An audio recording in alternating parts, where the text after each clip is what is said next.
Hi folks, today I'm going to be talking about replacing the refrigerator. This has finally died for the second or third time that I've had troubles with it, and even with all of the troubleshooting suggestions, it's pretty clear that the cooling system has had it. You can replace the cooling system if you're handy. The unit itself is close to $1,500 by the time you get done shipping it to wherever you may be. Or you can replace the fridge in total. It's a Norcold, and this one is a 1210 model, but you can replace it in total for about $4,000. Neither of which I'm going to do.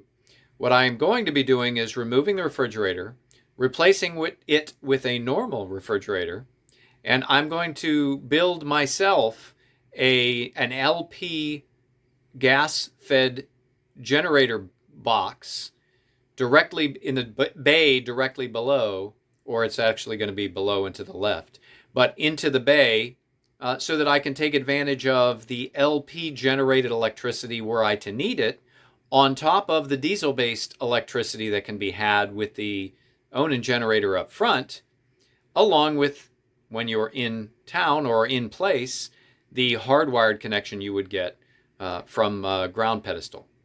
So this should be an interesting build and an interesting change out, and I hope people enjoy it. All for now. Good morning, everybody. I am working on the refrigerator. It's round number 2 of this episodic attempt at putting a new fridge in the bus. This is a note to self. This is an actual refrigerator, not a camping refrigerator. So as I'm thinking, hey, I'm just going to pull this out, carry it over the door, toss it out the side. Probably not. So found myself a hand cart and going to drop it on the hand cart, not on my feet. So all for now. Okay. Got this thing open.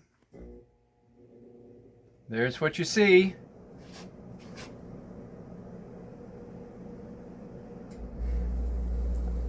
I did take apart, and I'll go just next here, I'll show you, I did take apart the gas and electrical connections that were tied in back here, and that is the LP. Make sure you turn off the LP valve and all the things that make good common sense when you do something like this.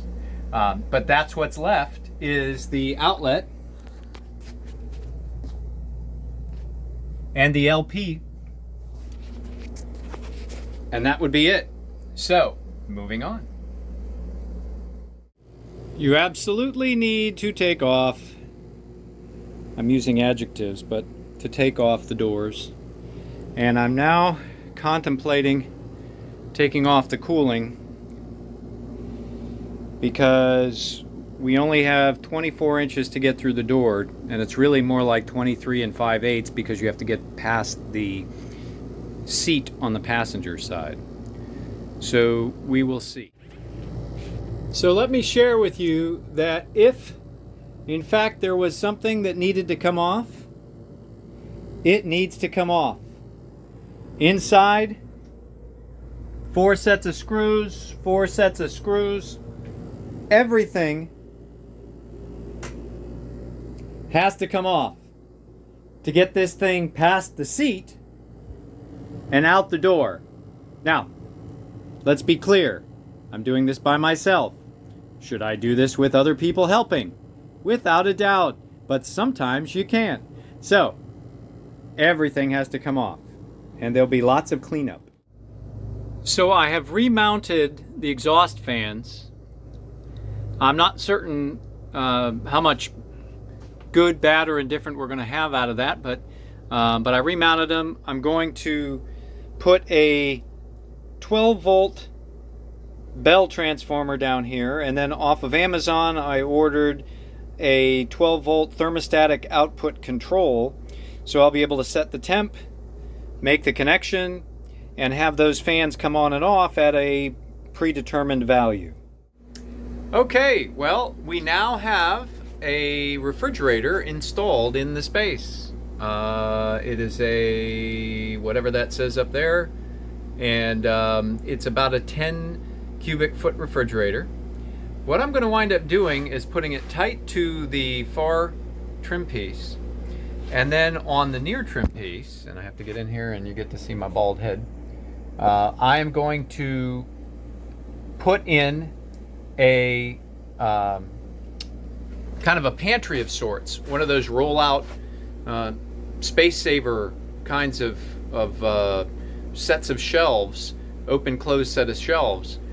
Take advantage of the space that was left over from removal of the other fridge. It winds up being very, very similar in square footage, but this will be, number one, more convenient. Number two, it's going to wind up being obviously more efficient and effective.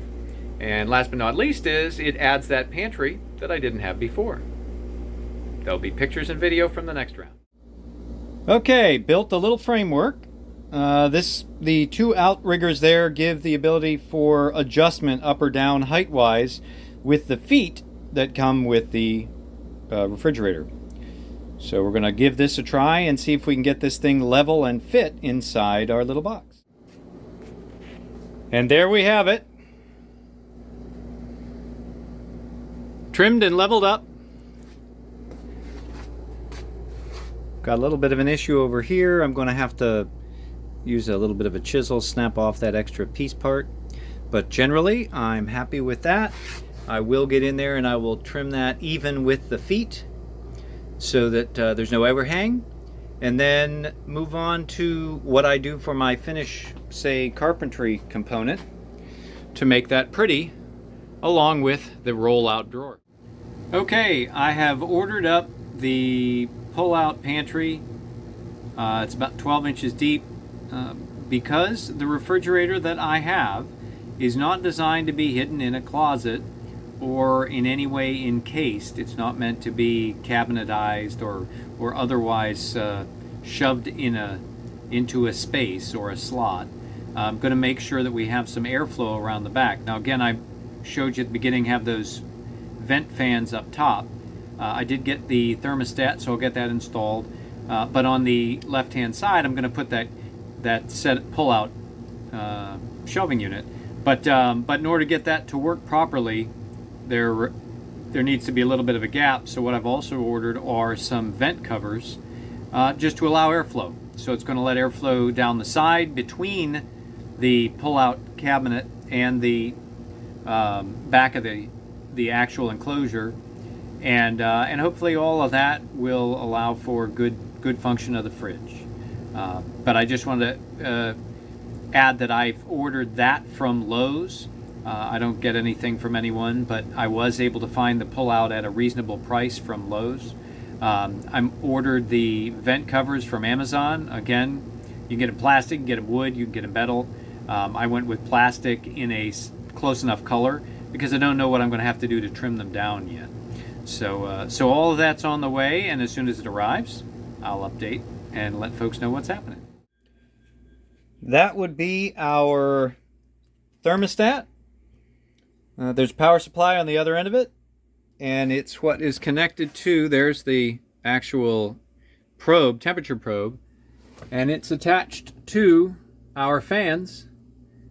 And so we ignite cooling, so to speak, via the $9 for a pair of these, so when one dies, you replace it.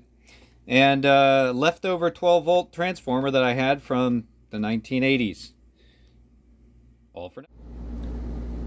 Okay, folks. There's a whole bunch of stuff missing in the middle, but most of that was experimentation and trying to figure out what would or wouldn't work. But I did want to share with you the finished product. Net result is a new fridge, a slide in and out. Oh, come on. There we go. Place for the garbage. And let's do that again because it's supposed to. There we go. Soft touch. Total outlay between the faux wooden vents across the top. Got to keep the refrigerator ventilated. I have that pair of fans in the back, you remember, on the thermostat. The board to cover the slider didn't have to have a slider, but wound up with one anyway. And then all the kind of the interior paneling I stole from the project where I did the washing machine, and so it made it nice, neat, and pretty. So the entire outlay for the project may be $650. I'm going to guess it was a little less than that, but so we'll call it 600. But long and the short of it is, I wind up with a better refrigerator, a slider pantry that I didn't have before, so I can move some food in there, and a place to put my garbage. So, hope you enjoyed what I did record of this, and I hope it will inspire you to do something like this for yourself. All for now.